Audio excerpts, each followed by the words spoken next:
พิธีมอบรับหน้าที่ประธานกรรมาธิการป้องกันชาติป้องกันความสงบสภาแห่งชาติ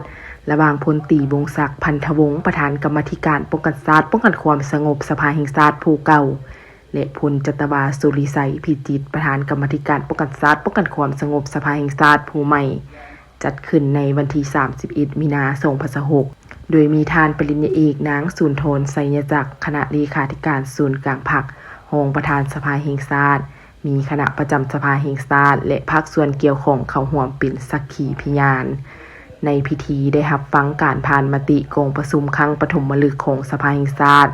ว่าด้วยการรับร้องเอากงจักรสภาแห่งชาติแต่งตั้งประธานกรรมาธิการและหัวหน้าห้องว่าการสภาแห่งชาติพร้อมทั้งรับฟังการรายงานย่อเกี่ยวกับการปฏิบัติหน้าที่เวียกงานของกรรมาธิการป้องกันชาติป้องกันความสงบสภาแห่งชาติในระยะผ่านมาหลังจากนั้นก็ได้ลงนามสินบทบันทึกมอบรับหน้าที่ระหว่างประธานกรรมาธิการป้องกันชาติป้องกันความสงบสภาแห่งชาติผู้เก่าและผู้ใหม่อย่างเป็นทางการในโอกาสนี้ท่านปริญญาเอกนางสุนทรไสยจักรได้มีคำเห็นโอล้มท่านกล่าวว่า